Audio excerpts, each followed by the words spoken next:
మాజీ ముఖ్యమంత్రి వైఎస్ జగన్మోహన్ రెడ్డి గారిలో తక్కువ టైంలోనే భారీ మార్పు వచ్చింది అంటున్నారు. దానికి కారణం ఏంటంటే కొత్తగా ఒక కార్యక్రమం మొదలు పెట్టబోతున్నారు. కార్యకర్తలకు వందనం పేరుతో జగన్మోహన్ రెడ్డి గారు కార్యకర్తలకు, క్యాడర్కు, అలాగే సోషల్ మీడియా కార్యకర్తలు కూడా, సోషల్ మీడియాలో ఉండే అభిమానులకు కార్యకర్తలకు పెద్ద డిఫరెన్స్ ఏముండదు. వీళ్ళే వాళ్ళు, వాళ్ళే వీళ్ళు. వాళ్ళ కోసం కూడా ప్రత్యేకంగా ఒక సంక్షేమ నిధి ఏర్పాటు చేయడం, ఒకవేళ వాళ్ళకి ఏమన్నా ఇబ్బందులైనా, గాయాల పాలైనా, మరణించినా సరే వాళ్ళకి పార్టీ అండగా ఉంటుంది, భరోసాగా ఉంటుంది అని చెప్పే ప్రయత్నం. కాకపోతే ఇన్ని రోజులు లేనిది ఇప్పుడు సడన్గా కార్యకర్తల విషయంలో, లేదంటే సోషల్ మీడియాకి సంబంధించి ప్రత్యేక దృష్టి పెట్టడం, అధికారంలో ఉన్నంతసేపు వాలంటీర్లకు ఇచ్చిన ప్రాధాన్యత వీళ్ళకి ఇవ్వలేదు, వాళ్ళ వల్ల వీళ్ళని పక్కన పెట్టడమే. మళ్ళీ ఇప్పుడు క్యాడర్ అవసరం గుర్తొచ్చింది, కార్యకర్తల అవసరం గుర్తొచ్చింది అనేది ఒక వెర్షన్. ఇదే అంశం మీద చర్చించే ప్రయత్నం చేద్దాం. సార్, ఇంతకుముందు కూడా మన అప్పట్లో నారా లోకేష్ గారు కూడా ఇలాగే అదేదో కార్డు పెట్టి దానికి కూడా ఒక ఇన్సూరెన్స్, బీమా ఇదంతా. కాకపోతే ఇప్పుడు అది మరి ఇంతకుముందు వైసీపీలో ఉందో లేదో నాకైతే ఐడియా లేదు. ఇప్పుడు మళ్ళీ కార్యకర్తలకు వందనం పేరుతో ఒక కొత్త కార్యక్రమం, వాళ్ళకి బీమా కల్పించడం, వాళ్ళకి ఒక భరోసా కల్పించడం. ఏంటి ఇప్పుడు గుర్తొచ్చింది అనుకోవచ్చా అవసరం, లేదంటే ఇప్పుడు కార్యకర్త కావాలనుకుంటున్నారా, దగ్గర అవుతున్నారా జగన్ గారికి? మన వీడియో ఫాలో అయ్యారు అంతేనా? మొన్న పోస్ట్ చేశా. ఎందుకంటే జనసేనకు ఉంది, తెలుగుదేశానికి ఉంది, జనసేనకు కూడా అంటే ఇలాగా పవన్ కళ్యాణ్ వచ్చిన తర్వాత, పవన్ కళ్యాణ్ లాస్ట్ నుంచి పెట్టారు. ఇప్పుడు చాలా మందికి 5 లక్షలు అట్లా ఇస్తున్నారు చూడండి చనిపోతే. అది ఇట్లాగే అనమాట. పార్టీ నుంచి కాదు ఇచ్చేది వీళ్ళు, తెలుగుదేశం అయినా వీళ్ళు చేసే పని ఏంటంటే ఇన్సూరెన్స్ అందరికీ కూడా వాళ్ళ చేత 100-50 కట్టించుకుని మిగతా అది పార్టీ కడుతుంది. ఇన్సూరెన్స్ అది ఏంటంటే మనకి ఇదివరకు మీకు గుర్తుంటే మనం ఛానల్లో పనిచేసేటప్పుడు గ్రూప్ ఇన్సూరెన్స్ గుర్తుంది కదా, అట్లాంటిది అనమాట. గ్రూప్ ఇన్సూరెన్స్ కట్టిస్తాం, గ్రూప్ ఇన్సూరెన్స్ సంస్థలు ఇస్తాయి. అట్లాగా నేను అప్పుడు అబ్జర్వ్ చేస్తే ఏంటంటే పవన్ కళ్యాణ్ గారిది ఇట్లాగా ఇచ్చారు కొంతమందికి. ఇప్పుడు నాదెళ్ల మనోహర్ గారు తీసుకెళ్లి డబ్బులు ఇచ్చారు, చెక్ ఇచ్చారు, చంద్రబాబు గారు ఇచ్చారు. ఇదంటే ఇదే కారణం అనమాట. ఇంకా ఓపిక ఉంటే అక్కడ ఉన్న లోకల్ లీడర్ ఇంకొక రూపాయి ఇవ్వడం అనేటువంటి జరుగుతూ ఉంటుంది. అట్లాగే జరిగింది. నేను మొన్న ఒక వీడియో పోస్ట్ చేశాను. అసలు పార్టీ సంస్థాగత నిర్మాణం ఉందా దీనికి? మామూలుగా తెలుగుదేశం పార్టీ ఇవాళ సంస్థాగతంగా మళ్ళీ సక్సెస్ అయిందంటే బూత్ కమిటీల నుంచి అన్నీ కూడా. అంతే. నేను ఒక నాయకుడు నాతో మొన్న మాట్లాడినప్పుడు ఈ పాయింట్లో వచ్చినప్పుడు అన్నారన్నమాట, ఒక సీనియర్ మోస్ట్ నాయకుడు, సంస్థాగతంగా మీరు ఎందుకు నిర్మాణం చేసుకోలేదు అధికారంలోకి వచ్చాక అంటేను, 2014 అప్పుడు అంటేను తెలుగుదేశంకి ఇట్లా ఉంటుంది అంటేను, మనం ఈ టైంలో అట్లా సంస్థాగత నిర్మాణం పెడితే గ్రూపులు అయ్యి మనకి ఇబ్బంది అవుతుంది, వద్దు ముందు తర్వాత మనం గెలిచాక చూద్దాం అన్నారట. 2014 నుంచి అట్లాగే నియోజకవర్గ ఇన్ఛార్జి మీదనే, అంటే ఎవరు ఎమ్మెల్యే క్యాండిడేటో వాళ్ళ మీదనే డిపెండ్ అయ్యి నడిచింది పార్టీ. సంస్థాగత నిర్మాణం ఇట్లాగా తెలుగుదేశానికి మళ్ళీ ప్రతి వీళ్ళకి కార్డు సిస్టమ్ అదంతా అట్లా ఏం లేదు, ఇది తీసుకున్నారు అదేది చేరికలు అన్నటువంటి. కానీ కార్యకర్త గురించి పార్టీ అధినాయకత్వంగా ఆలోచించింది లేదు. 2019లో అధికారంలోకి వచ్చాక అడిగారట, అడిగితే అదేం లేకుండా గెలిచాం కదా ఎందుకులే అన్నారట. అలాంటి ఇది ఎక్కడ ధోరణి? కార్యకర్తకి కష్టం వస్తే ఇప్పుడు నాయకుడు జేబులో డబ్బులుంటే పెడతాడు, నాయకుడు పట్టించుకోకపోతే ఏమైపోద్ది? అనేక మంది కార్యకర్తలు అదే అయింది. ఇప్పుడు తెలుగుదేశం పార్టీకి సంబంధించి ఒక సోషల్ మీడియా కార్యకర్తకి ఏదన్నా జరిగితే వెంటనే పార్టీ తరపున ఒక 10 మంది లాయర్లు వెళ్ళి నిలబడ్డారు, 100 మంది కార్యకర్తలు వెళ్ళి నిలబడ్డారు. అలాగే వాళ్ళని అరెస్ట్ చేసినా ఏం జరిగినా కోర్టులో వాదించడానికి 10 మంది లాయర్లు వచ్చేవాళ్ళు. బయట సిఐడి ఆఫీస్ దగ్గరకో పోలీస్ స్టేషన్ దగ్గరకో 100 ఏంటి 500, 1000 అట్లా వెళ్ళేవాళ్ళు. అలాంటిది ఇక్కడెక్కడ ఉంది? ఇప్పుడు ఇన్ని విధ్వంసాలు జరుగుతున్నాయి. ఏ అంబటి రాంబాబు ఒకటి కనబడ్డాడు నాకు, వెళ్ళి పరామర్శించి. తర్వాత ఇంకొకళ్ళు ఎవరో ఇది దాడిశెట్టి రాజా అనుకుంటా కనబడ్డాడు. ఏదో 2-3 నాయకులు మాత్రమే ఫీల్డ్కి వెళ్ళి పరామర్శించింది, అది కూడా పట్టించుకున్నది లేదు. ఇప్పుడు నీ కోసం కష్టపడ్డటువంటి వాళ్ళు ఇవాళ దెబ్బలు తింటున్నారు. మేబీ వాళ్ళు లోకల్గా తప్పు చేసి ఉండొచ్చు, నువ్వు అప్పుడు ఎందుకు ఆపలేకపోయావు? రెండోది, నీ సోషల్ మీడియా కార్యకర్తలు అసలు నువ్వు పట్టించుకోకపోతే ఎట్లాగా? చాలా మంది పారిపోయారు, అవును, భయపడుతున్నారు. భయపడిపోతుంది. అట్లాంటి స్టేజ్ లో ఉన్నప్పుడు కదా లీడరు, అలాంటి స్టేజ్ లో తెలుగుదేశం నిలబడింది. అంటే ఒకటి ఇక్కడ తప్పు చేసిన ఒప్పుకోలు చేసిన ఆ పార్టీ కోసమే కదా, అంతే తప్పే చేశారు అనుకుందాం, మరి ఎవరి కోసం నేను చేసినట్టు. చెప్తుంది అదే, లోకేష్ వాళ్ళని అంతకు ముందు భయపడ్డటువంటి తెలుగుదేశం క్యాడర్ని లోకేష్ ప్రజాగళం పాదయాత్ర తర్వాత ఇచ్చిన భరోసా, రెడ్ డైరీ ఈ పదాలు వాడటం, వాళ్ళని చూస్తామని నాకు వచ్చిన భరోసాతో ఏదైతే అయింది మనకి పార్టీ చూసుకుంటదిలే అని అక్కడ నిలబడ్డా. ఈవెన్ అరెస్ట్ అయినటువంటి వాళ్ళకి జైల్లో కావాల్సిన వస్తువులు కూడా పార్టీ ఏర్పాటు చేసింది, భోజనాలు ఏర్పాటు చేయడము, ఇట్లాంటి పార్టీ ఏర్పాటు చేసింది, బెయిల్ మీద బయటికి తీసుకొచ్చే ఏర్పాటు ఇట్లాంటి. అలాంటి వెసులుబాటు ఉంది కాబట్టి నడిచింది. ఇక్కడ విచిత్రం ఏంటంటే అధికారంలో ఉండగా జైలుకి వెళ్ళారు వైఎస్ఆర్ కాంగ్రెస్ పార్టీ కార్యకర్తలు అనేక చోట్ల. అంతకు ముందు నుంచి పార్టీ కోసం కష్టపడి ఎమ్మెల్యే గెలిచినోడు తమను పట్టించుకోవట్లేదు కామెంట్ చేస్తే, ఆ కామెంట్ చేసినందుకు వైఎస్ఆర్ కాంగ్రెస్ పార్టీ అధికారంలోకి వచ్చాక వైఎస్ఆర్ కాంగ్రెస్ పార్టీ వాళ్ళని జైల్లో పెట్టినటువంటి సంఘటనలు ఉన్నాయి. అంటే అధికారంలో ఉన్న భరోసా లేదు. అలాగే కేడర్ని పట్టించుకున్నటువంటిది ఏముంటది, నేను అలాగని మొత్తం అందరికి ఇచ్చేయాలా 50 లక్షలు 60 లక్షల మందికి అని అన్నాను. కానీ అసలు ఒక రిడ్రెసల్ ఇది ఉండాలి కదా, ఒక సెల్ ఉండాలి కదా కార్యకర్తలకు. ఇప్పుడు తెలుగుదేశం పార్టీలో వాళ్ళ కార్యకర్తలు ఎవరైనా చనిపోతే వాళ్ళ కుటుంబం వాళ్ళకి చదువులు ఎన్టీఆర్ స్కూల్లో ఏర్పాటు చేయడము, లేకపోతే వాళ్ళకి సంబంధించి ఇంటికి పరిహారము, లేదా వాళ్ళకి ఎవరికన్నా ఉద్యోగాలు చేయగలిగిన వాళ్ళు ఉంటే ఉద్యోగం ఇప్పించడము, ఏదో ఒకటి వీళ్ళకి అనుబంధ సంస్థలు, ఇట్లాంటివి ఒక ఆర్గనైజ్డ్ గా నడిచింది. ఈవెన్ తెలంగాణలో పార్టీ దెబ్బతిన్న తర్వాత కూడా ఇప్పటికీ తెలంగాణ వాళ్ళు పార్టీని ఎందుకు వదలరంటే అదే కారణం. చాలా మంది అంటే వెళ్ళిపోయిన వాళ్ళని పక్కన పెడతాడు, పొజిషన్స్ వచ్చారు కాబట్టి వెళ్ళిపోయారు. పొజిషన్ రాని వాళ్ళు అక్కడే ఉన్నారు పార్టీలో. నేను చంద్రబాబు గారు వెళ్ళినప్పుడు రాలేదా? ఇక్కడ అట్లా ఎందుకు లేదు? అలా అవ్వగానే ఇలాగ ఎందుకు జంపు? వ్యాపారాలు చేస్తున్నాడు, ఎమ్మెల్యే మొన్నటిదాకా ఉన్నటువంటి వాడు వెళ్ళిపోయి ఇప్పుడు బెంగళూరు వ్యాపారాలు చేసుకున్నాడు, హైదరాబాద్ వ్యాపారాలు చేసుకున్నాడు, చెన్నై వ్యాపారాలు చేసుకున్నాడు, ఇక్కడ ఎవడు ఉండట్లా. కార్యకర్తకి ఏదన్నా అయితే ఇప్పుడు ఎవడు దిక్కులేదు. తెలుగుదేశాన్ని ఆ పరిస్థితికి తెద్దాం అనుకున్న వైఎస్ఆర్ కాంగ్రెస్ పార్టీ ఇప్పుడు ఆ పరిస్థితి వచ్చింది. దాంతో వాళ్ళలో ఒక ఇంకా ఇక ఉండదు. అట్లాగైతే కనుక ఎవరు నిలబడతాడు రేపు అందు అది మొన్న మనం ప్రస్తావించాం, ఒక వీడియో చేశాను. మేబీ అది చూసినా చూడకపోయినా ఓ మంచి జరిగింది.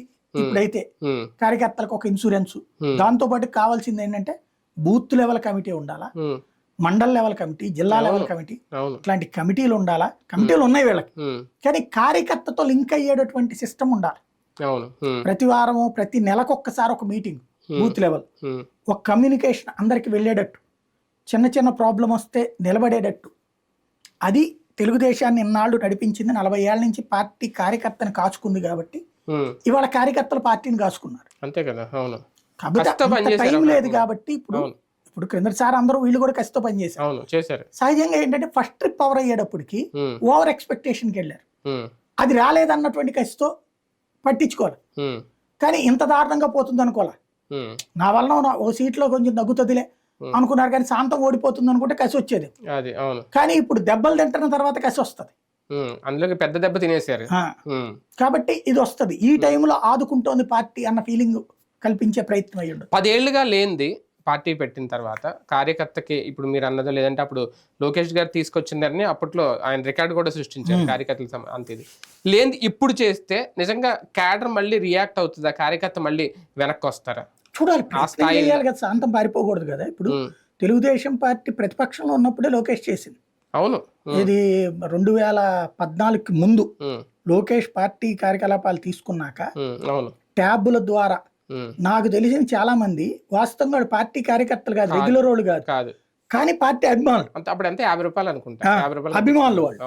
అప్పుడు ఆయన ఒక మంచి సిస్టమ్ ఏం చేశాడంటే, ఒక కార్డు ఇవ్వడంతో పాటు డిజిటల్ కార్డు ఇస్తారు, దాంతో పాటు వాళ్ళందరికీ దాన్ని ఏమంటారు, బస్సుల్లో 10% డిస్కౌంట్, కేసీనేని. అట్లాగే కొన్ని హోటల్స్, కొన్ని షాపులు, ఇట్లాంటి చోట్ల 10% డిస్కౌంట్ ఆ కార్డు తీసుకెళ్తారు.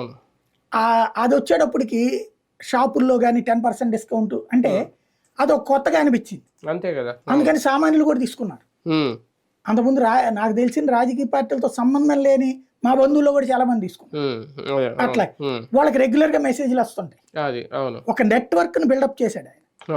అది వైఎస్ఆర్ కాంగ్రెస్ పార్టీ పట్టించుకోవాలి. ఇప్పుడు ప్రయత్నం చేస్తోంది. ఎప్పుడైనా సరే ఒక్కసారి గెలిచి చూడు, లోకం నీకు పరిచయం అవుతుంది అంటారు. ఒక్కసారి ఓడి చూస్తే లోకానికి నువ్వు పరిచయం అవుతావు. ఇప్పుడు మొన్నటిదాకా అంతకు ముందు జనంలోనే తిరిగిన జగన్మోహన్ రెడ్డి ముఖ్యమంత్రి అయిన తర్వాత జనానికి దూరంగా తిరిగి అదే కదా. ఇప్పుడు మళ్ళీ జనంలో తిరుగుతున్నారు, సెల్ఫీలు ఇస్తున్నారు, ఇప్పుడు మీడియా ముందుకు వచ్చి మాట్లాడుతున్నారు. మాట్లాడుతున్నారు. మొన్న అక్కడ జైలు దగ్గర మాట్లాడారు, నిన్న అక్కడ మాట్లాడి, ఎంతమంది అసలు మాట్లాడేవారు కాదు అధికారులు ఉన్నప్పుడు. అధికారులు ఉన్నప్పటికీ ప్రతిపక్షంలో ఉన్నప్పటికీ జగన్మోహన్ రెడ్డి గారిలో తేడా అనేది చాలా స్పష్టంగా కనిపిస్తోంది. అంటే అవసరం కోసం కనిపిస్తోందా అది, లేదంటే ఆయన తీరులో మార్పును గమనించాలా, ఆలస్యంగా తెలుసుకుంటున్నారా ఆ విషయం? బేసిక్గా ఒకటండి, నడమంత్రపు సీట్లాగా వచ్చింది అధికారం.